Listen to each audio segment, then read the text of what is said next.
My name is Sultan Hubaib Ali and I'm a veterinary doctor by profession. میری جو life کا گول تھا وہ یہ تھا کہ میں ایک بڑے اسکیل پہ کوئی کوریوگرافی کروں, کوئی ایسے میڈیا پرسن بنوں, فلم انڈسٹری میں جاؤں, ایکٹنگ کروں, اپنا ایک نام بناؤں. میری یہ نیچر کے اندر تھا کہ بس میری ضد تھی کہ میں نے کچھ نہ کچھ جو میرے خواب ہے میں نے ان کو پورا کرنا ہے. نو میٹر سوسائٹی کیا کہتی ہے, نو میٹر دین کیا کہتا ہے, نو میٹر کہ کوئی بھی کیا کہتا ہے. اس دوران میں کچھ فنکشنز وغیرہ لائک فیملیز میں کوریوگراف کرتا تھا. اس کے علاوہ جب یہ ہماری ڈانس کلبز وغیرہ یہ ہوتے تھے, اس دوران پارٹیز بھی ہوتی تھیں جہاں پہ میں بتا نہیں سکتا کہ کیا کیا چیزیں ہو سکتی, like drugs, mixing, female interactions وغیرہ, اور وہ اتنی کامن ہوتی ہے کہ آپ کو وہ گناہ ہی نہیں لگ رہا ہوتا. میں نے کچھ ایسے لوگوں کو اپروچ کیا جس سے جو ہے نا مجھے آگے آنے میں ہیلپ ملے, انڈسٹری کے اندر آنے میں.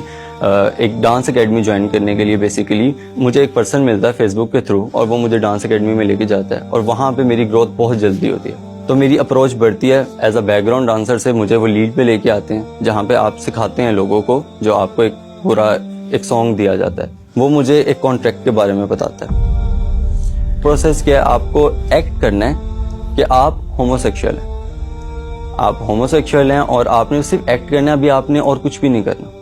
اور مجھے یہ بات بہت سٹرینج لگتی ہے.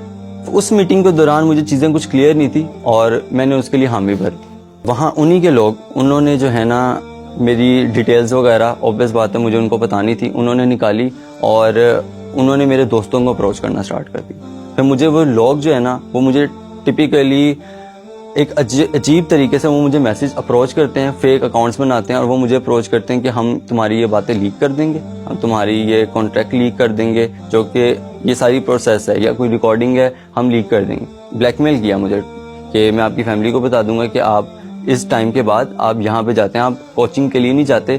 تو میں نے سوچا مجھے کون سپورٹ کرے گا اس چیز میں, اور میں بہت ہیلپ لیس تھا. اس کی وجہ سے میری فزیکل جو ہیلتھ تھی وہ اتنی زیادہ بری ہوگی, میری مینٹل ہیلتھ اتنی بری ہوگی, مجھے ڈپریشن, انزائٹی اٹیکس آنے لگے, اور میں ہر 2 دن بعد ایمرجنسی میں ہوتا تھا, ہر 2 دن بعد ایمرجنسی میں ہوتا تھا.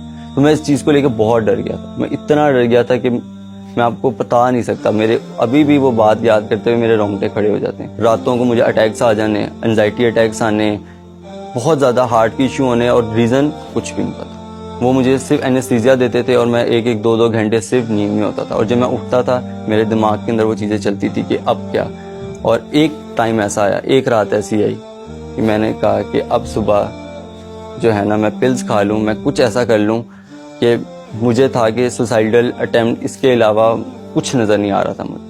مجھے لگ رہا تھا کہ اگر میں یہ چیز کر لیتا ہوں میری عزت بھی بچ جائے گی, میری فیملی کی عزت بھی بچ جائے گی, کسی کو کچھ پتہ نہیں چلے گا, اور میں یہ چیز کر لیتا ہوں. میں اتنا ڈپریس ہو گیا تھا اس چیز کو لے کے کہ مجھے اس کے علاوہ کچھ آپشن, مجھے جینے کا مقصد ختم ہو گیا تھا بیسیکلی. اور میں یہ اس بارے میں سوچتا ہوں اور یوٹیوب اوپن کرتا ہوں. جیسے میں نے آپ کو روٹین کا بتایا کہ مجھے تھا کہ میں سانگ سنوں گا اور تھوڑی دیر کے لیے مجھے ٹیمپریری سیٹسفیکشن مل جائے گی اور میں سو جاؤں گا, نیکسٹ ڈے صبح اٹھتے ساتھ ہی میں اپنی زندگی ختم کر دوں.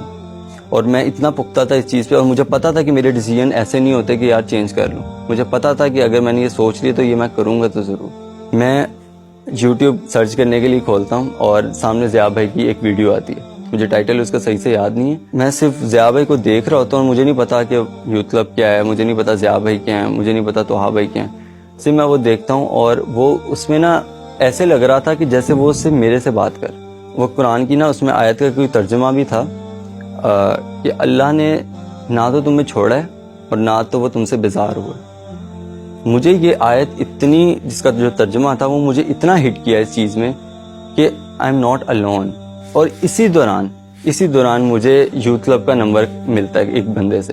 تو انہوں نے بتایا کہ یوتھ کلب ہے اور جو ہے نا آئی تھنک آپ کو اس چیز کی ضرورت ہے. وہ ایک رینڈملی کہیں سے مجھے میسج آتا ہے, انسٹاگرام پہ میسج کرتے ہیں اور وہ مجھے بلاک کر دیتے ہیں.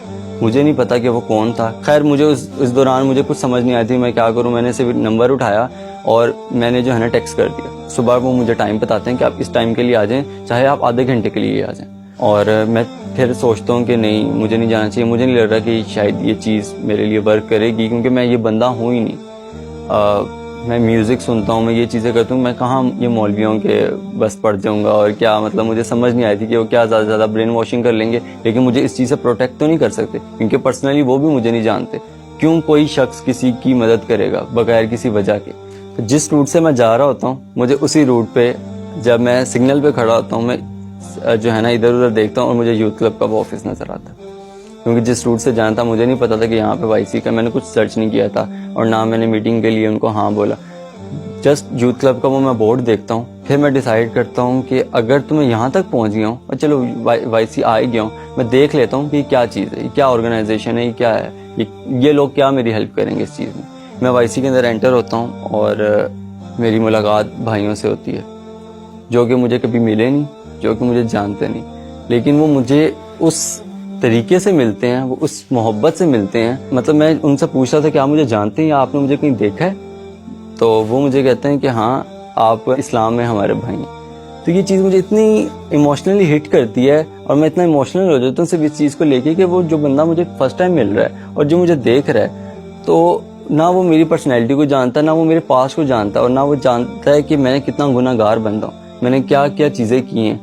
اور اس دوران وہ میرے سے بات ایسے کرتا ہے اور وہ مجھے بہت عزت دیتا ہے, مجھے بٹھاتے ہیں, میرے سے بات چات کرتے ہیں. اتنا سیٹسفائی اپنے آپ کو فیل کرتا ہوں میں, اتنا اپنے آپ کو, مجھے ایک وہ چیز نظر آتی ہے کہ نہیں ہو غائب, مطلب یہ وہ چیز نہیں ہے جو تو سمجھ رہا ہے, اور تجھے ڈرنے کی ضرورت نہیں. جب تیرے پاس وہ ذات اگر تجھے مل جائے جس نے اس بندے کو بنایا جو کہ تجھے بلیک میل کر رہا ہے, تو میں اس بندے سے کیوں ڈروں یا میں اس شخص سے کیوں امیدیں لگاؤں جو کہ میری طرح کا ہی ہے. میرے اندر وہ کانفیڈنس لیول اس طریقے سے بڑھا ہے, میرا کانفیڈنس لیول اتنا ہو گیا تھا کہ مجھے نہیں پتا وہ کیا کرے گا شخص, وہ میری فیملی کو اپروچ کرتا ہے, کچھ کرتا ہے, مجھے کسی چیز کا ڈر نہیں ہوتا. وہ ایک مجھے خود سمجھ نہیں آ رہی تھی کہ حبیب تیرے اندر یہ کانفیڈنس لیول آیا کہاں سے. میں نے اپنی سم, اپنا ڈیٹا, اپنا ایک ایک چیز اڑا دی کہ وہ لوگ میرے سے کانٹیکٹ نہ کر پائیں جو میری ایجنسی کے لوگ تھے. وہ دن ہے اور آج کے دن ہے, میں آج تک ہاسپٹل نہیں گیا اس ریزنس کی وجہ سے, کیونکہ جو چیز مجھے ہٹ کر رہی تھی, جو ڈپریشن مجھے تھا, جو انزائٹی تھی, وہ جو سیڈ تھا نا وہ تو ختم ہو گیا تھا. وہ اللہ تعالیٰ نے جڑ سے کھاڑ دیا تھا وہ چیز, اور مجھے وہ پتہ بھی نہیں لگا. یوتھ کلب بیسیکلی میرے لیے یہ ایک it's not less than a miracle to me. Youth club اگر نہ مجھے اس دن ملتا تو سوسائڈ میں کر چکا تھا. میں آپ کو بتا رہا ہوں کہ اسی دن جو ہے میرے لیے بس وہ 10 سیکنڈ کی میرا ڈیسیژن تھا, اور میں نے صرف پک اینڈ چوز کیا, اور وہ اللہ تعالیٰ نے مجھے اس رستے پہ ڈال دیا اور مجھے وائی سی کی طرف لے آیا.